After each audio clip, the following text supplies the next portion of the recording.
What's up, everyone? I am super excited to have my next guest on Lattes with Lindsay. Her name is Crystal. She is a naturopath, and she's going to educate us on the profession and what the benefits are of it, and really dive down into the true definition of what it is and what it's all about. So without further ado, Crystal, how are you doing today? Very good. How are you doing? Good, good. We are hanging Good. in this 30-degree weather, so loving Yeah. it. So why don't you tell us a little bit about yourself and, how long you've been in practice and what really took you on to this career? So I guess how it all sort of started is when I was a younger kid, I was really, really sick all the time. I was probably in the doctor's office at least once a month. And each time I would go in there, it was, here's a script for an antibiotic. And I couldn't even, I don't even want to think about how many courses of antibiotics I've been on in my life. But I was just a very, very sickly child. And I remember even in high school where if I caught a cold or a flu, it would literally knock me out for about 2 days. Like I just couldn't get out of bed. I was so sick.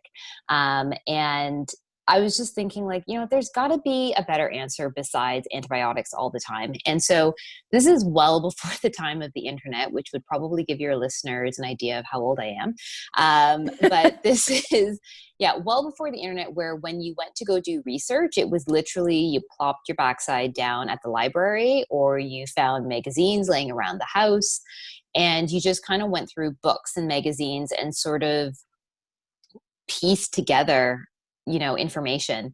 And I slowly started to come across, different home remedies. My parents were born in Guyana. And so there's always, a reliance on using herbs to help yourself. And so learning about those things and then reading about things, just coming across different readings and thinking like, oh, wow, this is interesting. And so made modifications to my diet. I was at one point consuming, I think it was, you remember those, and I think they still sell them, the concentrated juice that's frozen. Yes.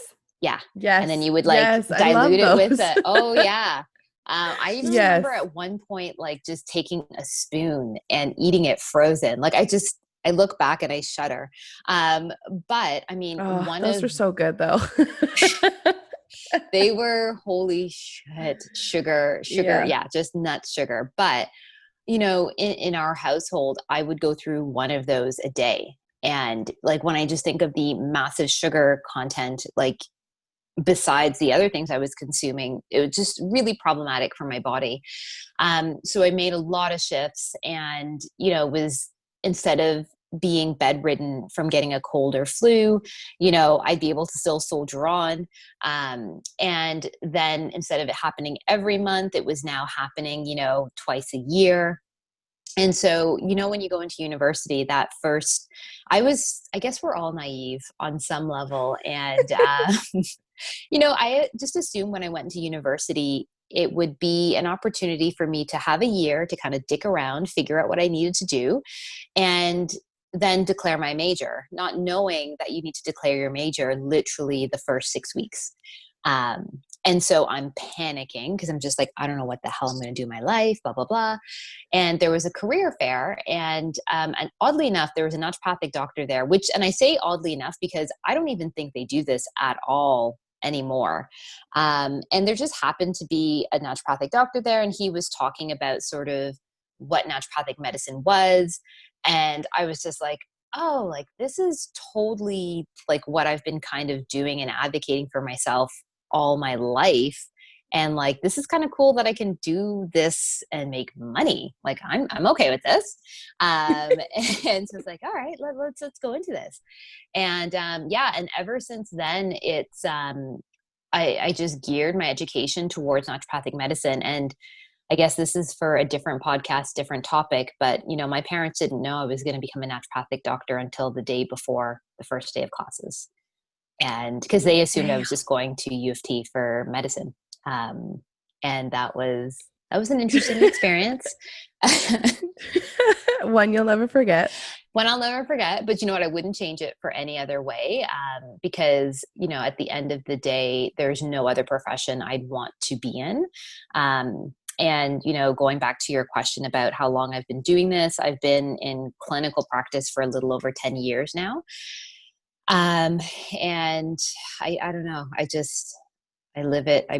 My husband will even tell you I'm always doing something with regards to naturopathic medicine.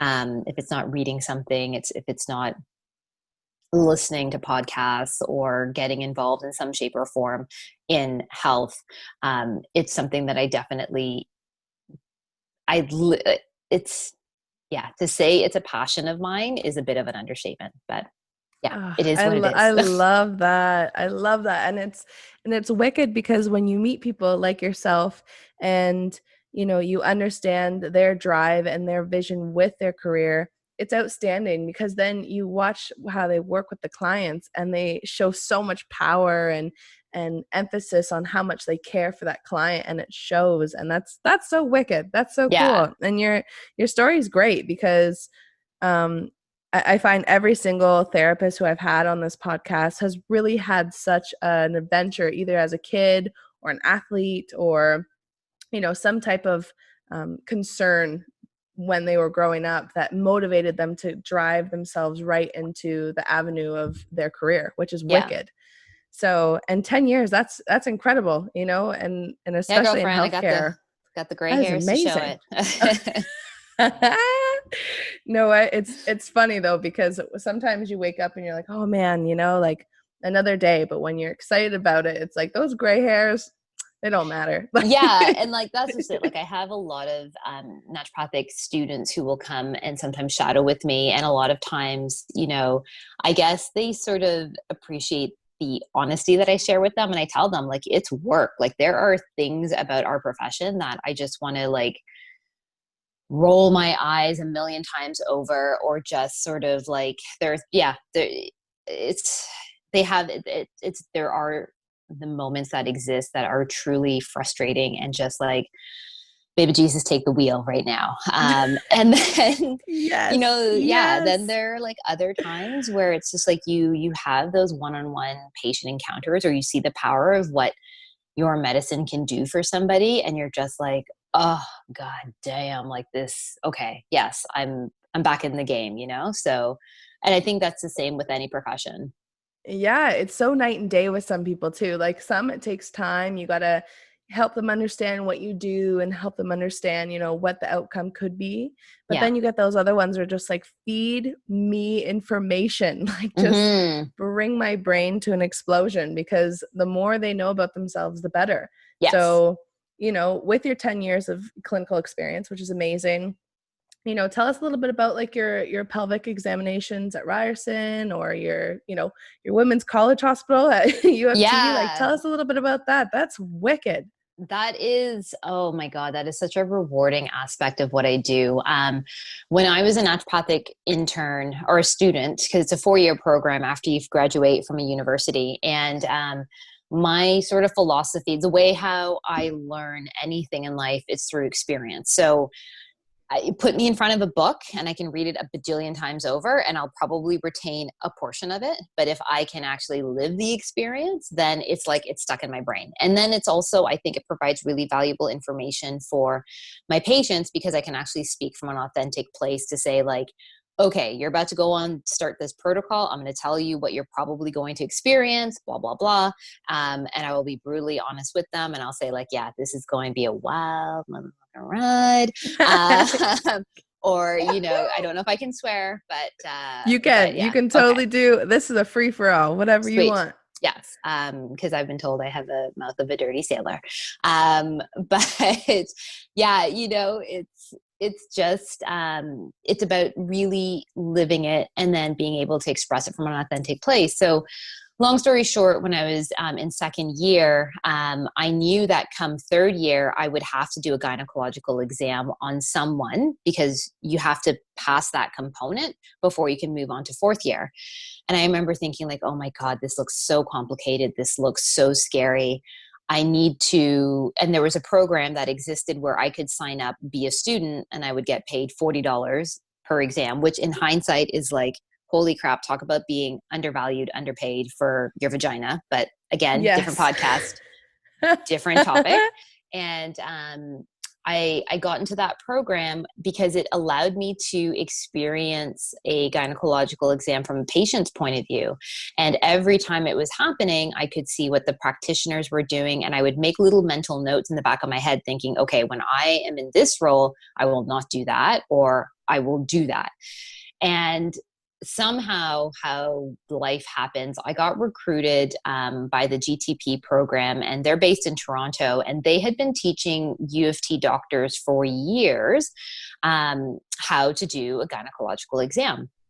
And so when I joined, I went through all of the training and shadowing and all of that. And then the program slightly got, the original leaders had left. And so then the program was left with myself and the two other teachers. And yeah, we continue doing it. And so basically, once a year we go to Ryerson, we teach the midwifery students how to perform a well person examination, gynecological examination. And once or twice a year, we'll work with the sexual assault nurses. And they basically have a big conference in Toronto at the Women's Health College. And we have the absolute honor of working with these sexual assault nurses, teaching them how to perform a well person pelvic examination. And for me, I think I get goosebumps telling this story over and over again, because I remember I've been doing this work for about 12 years now. And I remember 5-ish years ago, we had wrapped up teaching the sexual assault nurses, and we were going downstairs to leave. So we walked through the lobby, and I saw a woman there who looked absolutely distraught, and she was there with a police officer. And so that it's 9:30 at night, that college is only open after hours to manage and process sexual assault victims. I knew in that moment, like, oh my God, it is so unfortunate that the work that we are teaching has to exist, but thank God that it exists, because those sexual assault nurses who go to provide the first line of care and comfort for that person, it's such a needed thing. And you can't just ask somebody who's had a major assault to their body to then say, like, we're just going to do a speculum exam and I'm going to be rough with your body, and it doesn't matter because I'm going to collect evidence. There are nuances to it. There are techniques to it. And, I'm so grateful that I can be part of a team that teaches so many healthcare practitioners how to be sensitive to the spoken and unspoken words of the patients, but to also gain that confidence with the use of a speculum. Like, it's funny because when you hold up a speculum to somebody, they're like, geez, good God, that's yeah, like, exactly. Like, that's quite a tool. Get that away from me. That tool. And a lot of practitioners, it's really commonplace that you read about it in a textbook. You might get a chance to handle the tool, and the first time you use that tool is on a patient. There's no sort of like lead up. Exactly. Yeah. There's no practical part. See a lot of people who, a lot of practitioners who have a lot of anxiety around that examination, after we teach them how to, adequately do it, it's such a beautiful thing to see their confidence increase and their stress levels decrease. And you just know that, like, my little fledglings are going to go out into the world and, like, practice such beautiful, safe space care with people. And so that then eventually led me down the role of getting additional training in pelvic floor health. And so I became a pelvic floor therapist about 2-3 years ago. And the story with that was, I was 30 years old at a Whole Foods in California. And there was always been a running joke all my life that I knew where every bathroom was in the world because I had to use them all the time. And just assuming that's a running joke. And I remember I was at a Whole Foods at 30 years old, and I peed myself, like, full on, couldn't stop myself. Just happened. And I was like, okay, this is great. Okay, I need to find the washroom, but I obviously know where it is because I know the layout of all Whole Foods bathrooms. And yeah, and I remember like just embarrassed, mortified, but also like I've been there, like, but also getting to that moment of like, I'm tired of this bullshit. Like I've not even had a child. So like I can only imagine what life will be like after that. Mhm. So, went, saw a pelvic floor therapist, got treated, and I remember thinking like, oh my God, this is wizardry. Like this is magic. And I need to learn this magic because I just need to know. And then I took the courses, and yeah, it's something that I incorporate. I wouldn't say it comprises a major component of my practice simply because I work with other pelvic floor physiotherapists one on one fairly frequently. So I usually will just refer and we'll do parallel care. So I'll be able to work on their gut health and their hormones while the pelvic floor therapist is working on the actual manual component. But it's such a beautiful thing when you can have practitioners from different modalities really collaborate and really bring about the most efficient and effective healthcare to those patients. Absolutely. I am so obsessed with teamwork. Like, Yes. I've had the experience where I've worked at one place, single, like as a single healthcare professional. Yeah. And then I went to a clinic base where there was, everyone you could think of. And it was so amazing. And I couldn't agree more because we were able to, refer everyone and really work off each other too. If I'm getting a half an hour treatment in and I'm saying I'm going to work on the stomach, if they just had a surgery working on that scar tissue, Yeah. then I can get the physio to work on ultrasound, and it's so beautiful. I love teamwork. Yeah. It's funny And because, yeah, like yeah. when I started out, it was sort of like, you got to prove yourself to the world that you are an amazing practitioner. So you need to do it all and you need to sort of like master everything. And as years pass, you realize like, no, you can't master everything, and you do need to sort of like niche out. But also, the more you sort of dig yourself into this insular hole, like you lose out on all of these beautiful networks that exist out there that are ultimately there to make your life as a practitioner easier, and more effective. Yes. And then when patients like see like, holy crap, like I just got the most amazing care because I got connected with this particular practitioner, that's how you generate more business, and that's how you generate more Mm-hmm. referrals. And yeah, unfortunately it took me many years to learn that lesson. But yeah, now it's just I've come to a place where I'm slowing down in my practice because I'm getting tired. And, there is that thing known as burnout, which I'm learning to sort of manage, and, slowing down, taking time out for myself. But again, learning the bigger lesson that it is so important to network even more and to collaborate even more, because if I'm not going to be seeing my patients as often, I need to have a really great referral source, and Mm-hmm. sort of making sure that my patients are getting the care that I think is best for them. Yeah. And that's so, like, anything that I have been taught, even during school, was to start connecting. Like, Yeah. anywhere, go to conferences, go to courses, online programs, podcasts, anything that you can really connect with someone or understand what their profession's about, or even the same profession, you can always learn something from that person. And Yeah. then there's your new connection, and whether it's on LinkedIn or just on Instagram or whatever, then at least you have that person to always connect with and move forward, and hopefully get some information from them even later down the road if they have more courses that they took, right? So Yeah. that's Absolutely. amazing. Yeah. Yeah. And so listeners, this is also super cool because she was telling me in her bio that she's also the founder of Durham's region's largest community acupuncture program. So why don't you tell me about that? That's so cool. That's a very fun Yeah, fact. that has been a labor of love, which has obviously been put on hold due to COVID. But Yes. again, sort of, COVID has just been such a interesting gem that has been dropped into my world, because obviously if COVID didn't happen, you and I wouldn't have connected, and make this connection here. And then if COVID didn't happen, a lot of things in my life wouldn't have happened that have actually led to some beautiful things. But One of the sort of downsides with COVID is we've had to put the community acupuncture program on hold. But basically, I did, I think 5 or 6 years ago, I took the McMaster Contemporary Acupuncture course. And that fundamentally changed the way how I looked at and treated the body. And what was really interesting is at the Naturopathic College, we get trained in traditional Asian medicine and how to do acupuncture from that standpoint. But that program certainly left me so scared to needle people. Like, I just remember, like, it was drilled into us, like, don't needle too deep because you'll hit the nerve and you'll Oh, hit this yes. blood vessel and blah, blah, blah.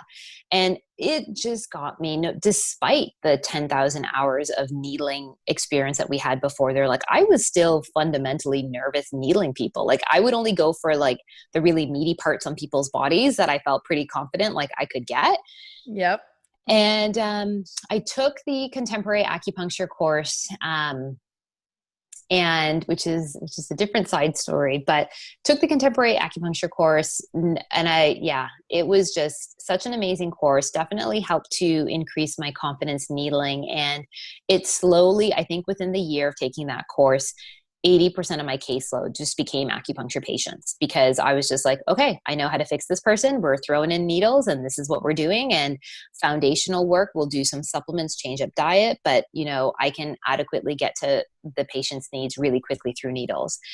And, being really successful at that. And as the years were going on, just realizing that a lot of my patients who come to see me, they come to see me because they have the privilege and the benefits of having extended healthcare benefits to access my care, or they have the privilege where they have money to pay out of pocket to come and see me. And so I had one patient population who would come and see me and pay out of pocket, but I also knew that they needed to see me far more often, but because they're paying out of pocket, it's just not a very sustainable model for them. And then I had another patient population where I would see them because I would do workshops and sort of different things out of a yoga studio. And I could see that there was a need for patients who couldn't afford to see me one-on-one, but needed the care. And so one of the things in naturopathic college that they would touch on is sort of like that social justice component.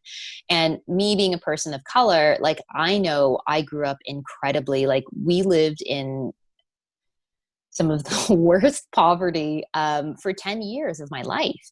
And we were homeless for 2 weeks. And to be able to have lived that experience and then, get through naturopathic college and, again, that atrocious debt of $120,000 and eventually pay that off, but to have that lived experience and to know that there are people who exist in my own community who, there's this assumption that because you live in the suburbs, that you are financially well off. And so what I was noticing was that I lived in the suburbs. We were dirt poor. There were times where we were literally trying to find like nickels and dimes to buy bread at the time. And, seeing that there was care, like there was a pay what you can afford model that existed, but it was in downtown Toronto. And it was like, you couldn't ask me in my Wow. 20s to go downtown Toronto because I had other obligations and the cost of gas, et cetera, et cetera. So it was something that I think I had a lot of guilt when I graduated and came into practice. A lot of guilt for the first 5 years, trying to think like, I'm really serving a population that I could argue doesn't necessarily need me per se. And so, as time passed on, I just was just like, what, there's plenty of pay what you can afford. And I wouldn't say plenty. There was about a handful of them downtown Toronto, but there was nothing in Pickering, Ontario. And I was just like, what, I'm just going to try. So I ended up starting to offer it once a month, or sorry, I think it was every Saturday. And the first 2 sessions, I think there was only maybe 5 or 6 people. And by the 3rd session, I somehow, by the grace of God, needled 24 people in 2.5 hours. Oh my which is, gosh. if you are a practitioner, Wow. that is fucked up. That's Like that is, impressive. I look back, it's, Holy. I look back and I think it was madness. Like I remember after every single session being so exhausted because I literally, it was just me. It was me. I was needling and I was cupping. Wow. And I had like a line of people. Anyway, so after several weeks of sort of tweaking that up and realizing like I will actually die of a heart attack or my back might physically break if I continue this way, I modified things so that I was seeing basically 3 to 4 patients per hour. And so I was doing it twice a week, and then just for I guess for the sake of my own social life, I reduced it down to once a week. And it's definitely, some practitioners are afraid of that idea of a pay what you can afford model. And I can tell you it was very financially a good idea to do. It's work though. Like it is work. And so prior to COVID, I was booked out 3 months in advance, offering it every Saturday, and it's just, there's a need. That's amazing to hear. Yeah. And it just, for me anyways, it shows to me that there is such a need and a demand for the community. And obviously now I'm in the process of sort of rethinking, revamping, because again, to try and work with disinfection and not having a wait and et cetera, et cetera. So yeah, I'm not sure what's going to happen with that model right now, but I do know that if anybody is thinking of creating a pay what you can afford model and is feeling scared, nervous, by all means, message me on Instagram. I have plenty of insights to offer. I'm happy to share that because I think, community is so important to me. And I feel like I'm happy to support anything that will support a healthy, growing community. Wow. I hope everyone's excited about that because that speaks huge volumes about you as a person and you as a professional because we have so many different professionals in our professional world that are, unfortunately so driven by money financially or, trying to get the most clients in one day. But then, there's people who care and I love meeting people like you because it honestly gives the community hope because there's so many different types of professionals that want to give back to the community and educate them on, what the greatest thing is for them. And, sometimes money is a huge thing for some people, and the fact that it doesn't matter if, you have $5 or $100 because that may be the only amount of money to get them help. So with you doing that is amazing because you're also helping that person and Yeah. using whatever they have to the best of their abilities too. And that's so great. That's amazing. I love that. Yeah. Yeah. It's an interesting model. Yeah, and I think it's probably gaining a little bit of traction and sort of popularity in at least Canada or Ontario that I can speak to. Yeah, I hope we see more of it. I think for new grads, I know what it was like. I think too what it's like to be a new grad when you've got all of that debt hanging over your head and you're just thinking like, Oh yeah. gotta pay the bills, Oh gotta pay yeah. this down, and you get caught in that rat race. So it can be scary to think that like, man, all this knowledge, all of this work, this hard work and financial investment I've put into my education, to know that maybe somebody might pay me $0 or Mhm. $5 is scary.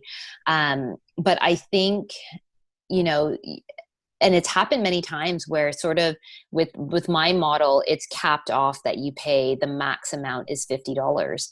And I've had multiple times patients still put in Wow. 100, put in 60, so it really is. I think when people see that you're actually operating from a place of like, you genuinely want to help and see people get better. And there are going to be times where that person cannot afford to see you and you still give them the same level of care. And there are going to be times where people can afford to see you and they're happy to pay more than what is Exactly. requested of them.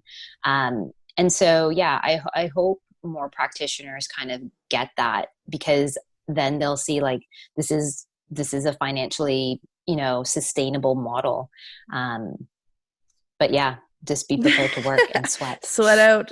Yeah, it's a good cardio movement session, and yeah, exactly. Oh And man. and I find that people sometimes forget that we're called health care professionals, and the care part is the most essential part of our job, and that really defines someone's profession truly. How much they truly do care about their Yeah. their clients. So why don't we dive into the true definition of naturopath. So, can you kind of explain what it is and what the benefits are for the general public? Yeah, so it's and thank you for calling us naturopaths instead of the natural paths. Yes. Thank you. Because I get that a lot, and especially if I see it like written somewhere, I just like my scalp starts to tingle. Oh, I know. And It's not in like the when good someone way. says masseuse, I'm like, you know what? I have I some can't words for believe that's you. actually said. I still get clients. They're like, oh yeah, like I used to have a masseuse who was like this, and I was like, really? And how did you have a good What? time? Because that's Wow, not my I job. can't even believe Oh yeah. that's a thing still. Oh yeah. Wow. Very much so. Um, that's sad, but I'm glad that you are changing people's perspectives, one by one, right? Yep. That's how it goes. But in terms of, when I have patients, so, I work out of right now 2 clinics, so one in Burlington and one in downtown Toronto, and they're vastly different practices. The one in the downtown Toronto core, it's at the Advanced Pelvic Physiotherapy Center. And so that one, typically what I find there is we have a lot of patients who have been through the wars with regards to their pelvic health, and so we're kind of like the last stop shop for them, because they're just like, we need answers, we've exhausted everything. And so a lot of those patients, when they come and see me, they don't even know what a naturopathic doctor is. And so how I typically will describe it is, we are like your general practice doctor, except we're not going to be prescribing you pharmaceuticals. We're going to be prescribing you and making recommendations on your diet, your lifestyle, assessing if you have any deficiencies, anything with regards to your health that we can sort of optimize, tweak, and make better. Because ultimately your body has this innate healing power that, it's for whatever reason, it's not operating where it needs to be. And so my role is to simply identify what those obstacles are, and then you do the work to remove those obstacles. So, some of like our tenants, first do no harm, and relying on the healing power of nature. So within our scope as naturopathic doctors in Ontario, provided you've passed the prescription exam, or the pharmacology exam, which is a beast of an exam. So I've That heard. So is, I've heard. let me tell you, I used to write exams. If an exam told me it would take me 3 hours to write it, I could write it in an hour and a half and then get up, go. And that was the end of it. And I was passing them beautifully. That pharmacology exam, thank the Lord Jesus I passed it the first time, because I legit had a full on panic attack. My face turned white. The woman asked me if I was okay, and I was like, I think I'm dying. Yeah. And I literally had my watch on and I timed it. I gave myself 2 minutes to have my panic attack, and I'm like, okay, time to get my shit back in order and start to write it again. Anyways, so provided you've passed that lovely exam, we can do things like we can prescribe bioidentical hormones, we can do B12 injections, IV therapy, we can prescribe certain things. Now, if you are in British Columbia, a naturopathic doctor, believe it or not, can prescribe antidepressants, which is Wow. kind of fucking weird if you ask me. That's I've But never heard of anyways, that. Interesting. yeah, and we can prescribe, or they can prescribe antibiotics. Which, to be fair, I would actually love to have access to antibiotics, because I think if a patient's coming in with a urinary tract infection, I don't want them going home for like. I think sort of with my practice, I've been in practice not long enough, but long enough to know sort of the capacities of what my modalities can do for somebody. So I know if a patient's coming in with a raging UTI, I know within my naturopathic toolbox, I have XYZ that I can offer, but I also clinically know they're going to be suffering for about 2-3 days. And depending on the severity of it, I may not even feel comfortable. And I'm going to say, listen, you need to go to a walk-in clinic or to an ER. You need to get an antibiotic now. So in that sense, I would love to have an antibiotic within my scope of practice so that I can treat something as simple as a UTI. But really the role of a naturopathic doctor is to identify and treat the cause. So we want to, patient A may come in with diabetes type 2, and patient B will also come in with diabetes type 2. But once we've done our intake, we've talked about their socioeconomic state, like what's going on in their world, what's going on with their stress levels, what's going on with their diet, their metabolism, et cetera, et cetera. And patient A, patient B, two completely different protocols that you're going to initiate because they're two different human beings. So, it's really tailoring and giving unique care to each person. And, I feel like this is more the case in the States, where in the States, medicine is practiced completely different, and they've got functional medicine doctors. And functional medicine doctors are pretty much your traditional medical doctor who have learned sort of the tenets of naturopathic medicine, and they will start to implement a lot of that, and patients get better. Well, because it's not a one size fit all, and everybody is going to respond differently. And if you actually take the time to listen to somebody, you can actually get amazing clues to sort of like really optimize their health efficiently, because you've actually taken the time to hear what their struggles are. And then it's literally just a matter of like, okay, I've identified that as an obstacle to you healing. Let's go ahead and address that. So, and it's treating the whole person, whereas your conventional, and I hate using the term conventional, but your traditional medical doctor, their concern is if you come in with a sore throat, they're going to give you something to treat the sore throat. But if you're coming in to me with the sore throat, I'm going to be asking, okay, well, why is your immune system in the first place even causing you to have these sore throats that aren't like they're not healing as fast as they should?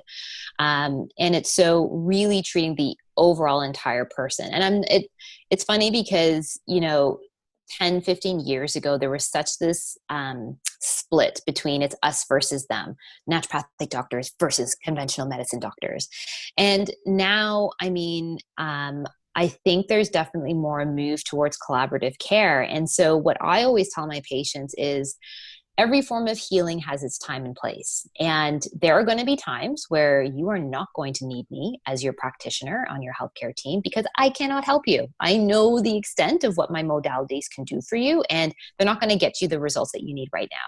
You probably need to see a medical doctor. And here are some of the things that I would advise you having that conversation with your medical doctor to help get your point across. And then there are other times where, and that's sort of like humbling yourself and understanding what your scope can do. And just making sure that you're open-minded enough as a practitioner to really be able to work with other healthcare practitioners, because ultimately what I've seen anyways is the patients who integrate all aspects of healthcare practitioners are the ones who get the best healthcare, that get the best health outcomes. Amen. And so I'm a big advocate. I talk to my patients about this all the time. Like if they come in and they start bashing their doctor, I'm like, hold up. I'm sure some of that is warranted, but let's just talk about what confines that, like what are sort of the things that hold them back from having better conversations with you. And that's the OHIP model. But anyways, different conversation. No, but the spectrum is right. I completely agree. And I 100% agree with everything you're saying, because, everyone is not the same, right? Everyone has, a certain condition or concern that may be similar to another person that you treated before, but they may also have underlying things that that other person doesn't have. So you have to treat them completely different. So I am a pro with naturopaths, because at least you have that option of exploring both types of doctors. If one works for you, Yeah. perfect. If the other one doesn't work for you, perfect. At least you got to Yeah. experience both and be educated on what both truly do. So, Yes. if it was my first appointment, for an example, what would I have to like prepare myself like to come to an appointment with you? So that's a really good question. So my utopian patient, and I have a few of them where I'm just like, oh, you're so prepared. I love this. Definitely before any patient comes to see me, there's an electronic intake that's sent to them. And so it's a fairly in-depth medical intake. And so my utopian patient would have finished all of that and completed it to their best of their capacities. And on the first appointment, typically I somehow seem to attract lots of patients who have done their doctor Googling. And so they've bought lots of supplements and they're taking lots of cocktails of things. And so what I typically will tell a patient, oh yeah, it's like, it blows my mind sometimes. It scares me because sometimes I think people think that just because it's natural, it's safe. And it's just like, oh, baby girl, like, no, that is not the case. Yes. But what I typically tell patients, so I guess even before that, before you even become a patient of mine, I will typically field out, I will do a 10-15 minute meet and greet conversation with that person over the phone. And so I will hear, a quick summary as to what their top 3 health concerns are. And then I will offer sort of like, this is how I would go about and treat your case. And if it resonates with you, awesome, book in for the initial. And if it doesn't, please go have these conversations with other naturopathic doctors because we all practice a little bit differently. I have a strong focus on pelvic health, gut health, and skin health. But another naturopathic doctor has a different focus and treats completely different. So, and that's the other thing that most naturopathic doctors anyways in Ontario, we do offer that sort of 10-15 minute meet and greet.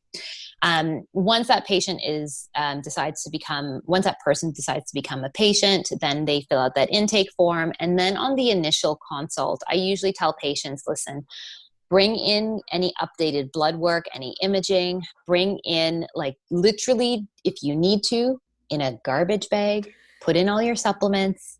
Like if we have to go through them because I hate waste. And if I feel like I can utilize some of the stuff they already have, like I'm happy to do that. And then I have some patients who literally come in blank slate, no supplements, no medication. And I'm like, yes, this is going to be a good day. Yes. But I tell patients, if they're coming in for pelvic floor work, you can be on your period, you can be not on your period. And it's so funny. Like I have patients who are just like, well, I didn't shave. And I'm like, I don't care. Like your pelvic floor is no different than an elbow to me. So see, that's what I'm talking about. Because I have the same problems. Like some people tell me about, I have glute pain, but it refers to my hamstrings. And then I start working their hamstrings and they say, I didn't shave today. I'm sorry. And I'm like, honest to God, like you could be the hairiest person. It's still a leg. Exactly. It's still a leg. Yeah. So amen. So what I often tell them is like, I will, if I'm wearing like, I'll typically wear like a dress and like tights. I'm like, so I didn't shave either. And these tights are opaque. I wish I could show you. Like, like it's just, I think when you get into practice long enough, and especially with the way how like we as practitioners are taught, like, when you're in school, you're half body naked and you're just there for somebody else to do work on. And you just get really comfortable with your body. So so I do tell patients, like, if you haven't shaved, I really don't care. But if you feel uncomfortable, that's fine. Do what you need to do on the next appointment. But the initial appointment is about an hour in length. And that's where we go over a detailed medical history, go through their chief concerns. And then because 9 times out of 10, I've had that 10-15 minute sort of chat with them, several days or several weeks before, I already have a pretty rough idea as to what I'm going to prescribe or recommend.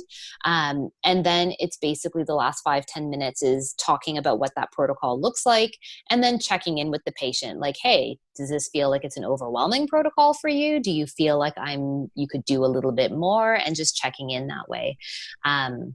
But yeah, and I guess the follow-up question that I typically get asked a lot by other patients is like, well, how often am I going to see you? And Mm-hmm. I'm like, listen, I really enjoyed our company today, but if I'm seeing you every week, I'm obviously not doing my job. I don't want that to be the case. Mm-hmm. Um, so depending on, I would say the majority of my patients, we're following up 2 weeks after the initial. And then after that follow-up, anywhere from 4 to 6 weeks after the fact, because it does take time for your body to sort of adjust to the things that I'm recommending.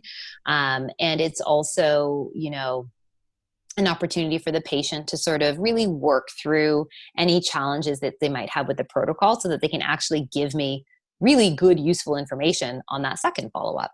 And Yeah. then we can really tweak things then. Exactly. And that's the most important thing is you have to give time in between Yeah. sessions. Like even with your acupuncture, it's Yeah. hard because I have clients all the time. They're like, "Okay, well, can I get this again tomorrow?" And it's like, "No, you got to let your body heal and process Yeah. what just happened, right?" So, absolutely, you got to give it time, and that is crucial. So, how do you recommend people go and find healthcare professionals? Like, do you have a website with your association where people can hop on and find a therapist in their local area, or how does that work with you guys? Yeah, so I'm part of the provincial association, the federal association. And so both of those, so the OAND, which is basically Ontario Association of Naturopathic Doctors, they're the provincial board. They have a site on their landing page where if you just go there, it says find an ND, you type in your postal code information, and you can find somebody within where you are. And same thing with the CAND, which is the Canadian Association, which is our federal association.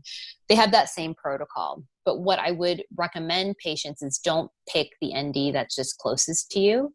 Like literally pick 3 of them, call them up, do the sort of 10-15 minute call, and really, really figure out who you want to have on your healthcare team, because I did the same thing. I'm a little bit sort of anal retentive when I include different people in my life, because even like with my accountant, I had 4 accountants that I was referred to, and I was like, are you able to give me 10-15 minutes? Here's my case.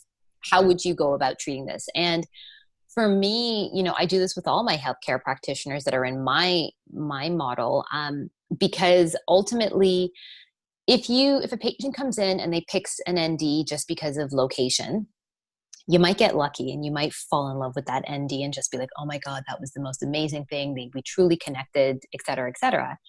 Or you might just be like, I don't know. I'll give it like 1 or 2 treatments. Let's see where this goes.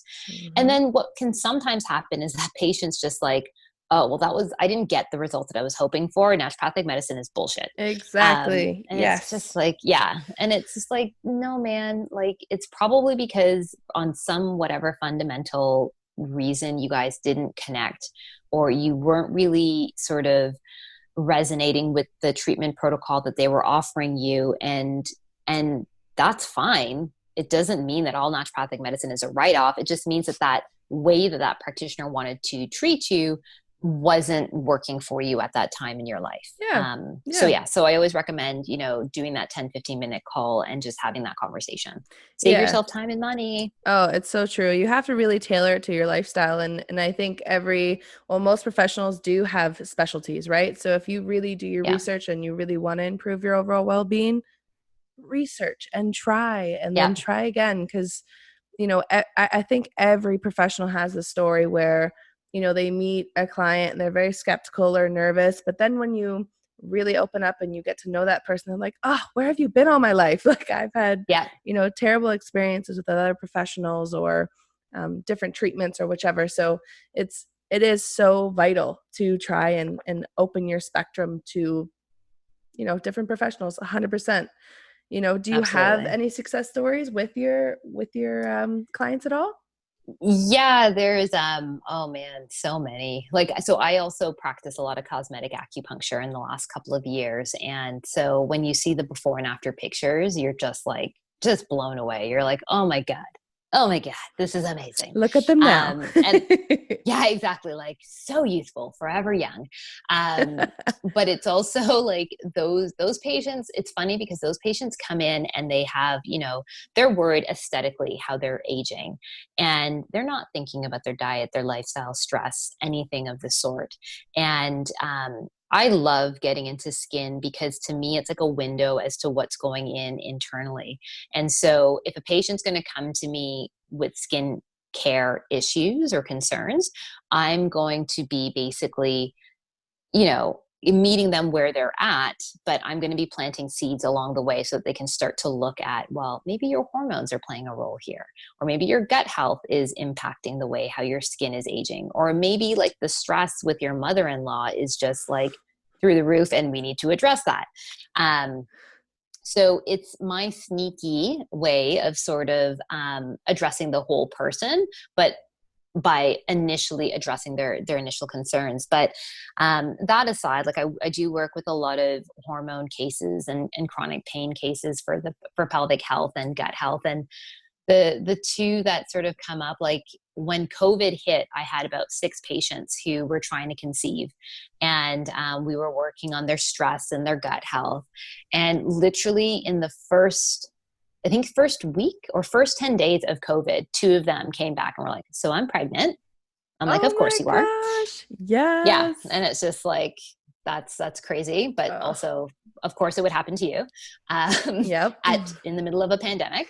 And and then I had a couple of other patients just come back and be like, yeah, I'm pregnant. And it's just like, this is, like when you have shared so much time with a patient and you hear their health journeys and you're so, and this is probably my own issues that I need to work on myself, because I do feel like I get invested with my patients. And I do need to create a little bit healthier boundaries with that.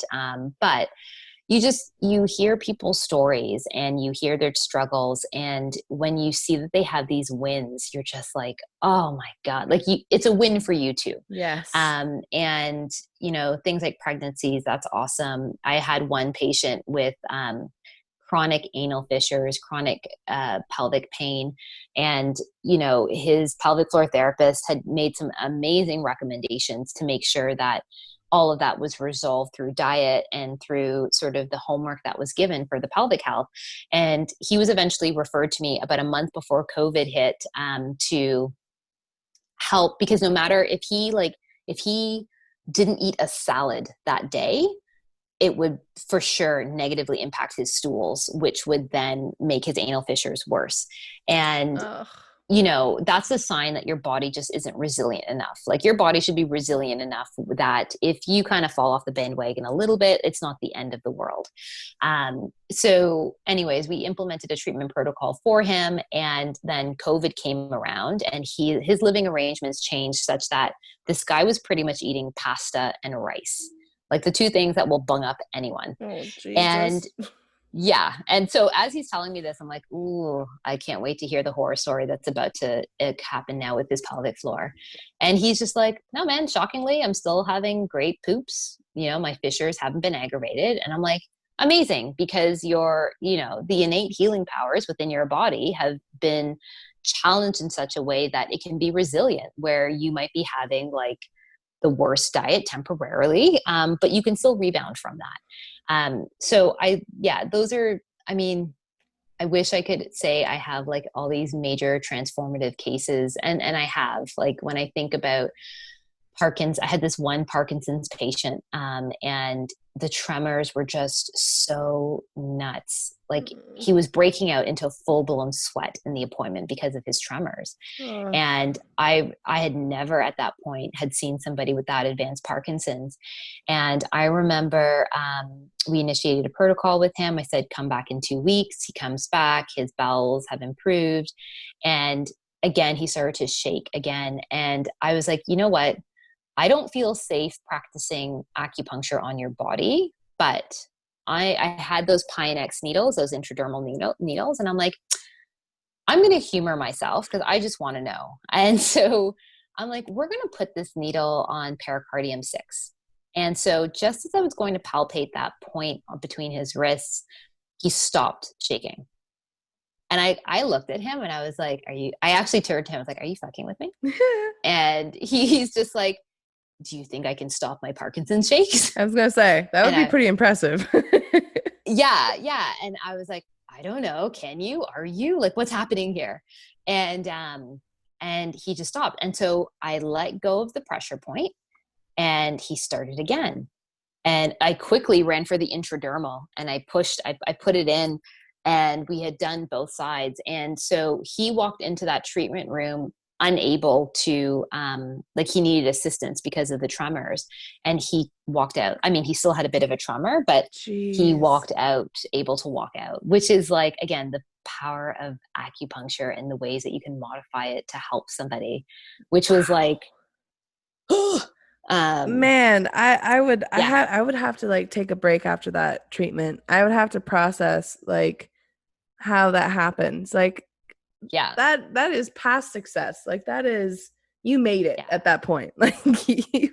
That is, yeah, he actually was a case study for the contemporary acupuncture sort of newsletter that comes out a couple times a year. And I wrote up a case report on him because it was just such an interesting, immediate result that, you can't cure this person, but you can at least help to give them a little bit of quality of life that they didn't have before they met you.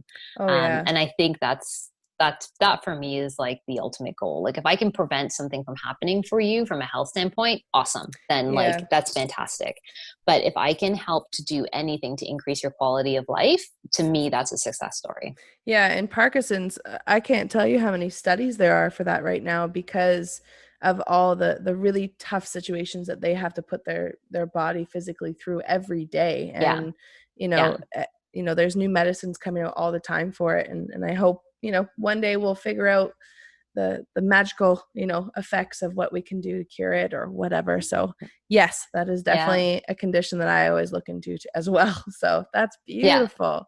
That is so beautiful. I love that. Wow. Is there anything else that you feel that you want like the viewers to know about yourself or the profession at all?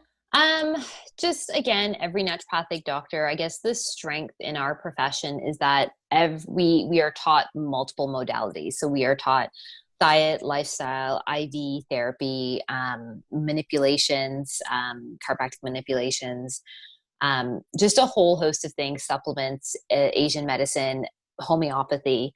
But every naturopathic doctor, the blessing and sort of the double-edged sword with that is that we each take what we want from that and we practice differently. So I always tell patients that is why it's so important to interview that practitioner, because you need to understand that their way of treating your case may be a little bit different to somebody else's way for treating it. So yeah, and keep an open mind, and definitely there's been like 10, 15 years ago, a lot of naturopathic doctors were kind of touted as, we will place our hands over your body and heal you through, sounds and crystals. And that naturopathic or that medical doctor is killing you with his antibiotics. And, Yep. I think sure it had its moment, but definitely in the last 10 years, we've been trained to be very evidence based and really using science and blood work and other modalities that a traditional medical doctor would do to really help assess their health. So some of us, and to be fair, like there are some of my colleagues who still believe in a um, very interesting way of practicing. And that's their way and they get their results. So if that doesn't resonate with you, find somebody who will. But the vast majority of us practice very evidence-based. Yeah, so that's it. And then follow me on Instagram, peeps. Yes. What is your Instagram? So it's Dr.Crystal_N for Nancy, D for doctor. So Dr. Crystal ND. Perfect. And I'll definitely post it on all our social media platforms so you guys Awesome. can even just click it if you want. But Crystal, thank you so much for coming on the show. I appreciate all the education that you provided us because heck, I even learned a lot today. So Awesome. thank you so much. And we'll tune in next time, guys. Yeah, Thanks. thank you for having me.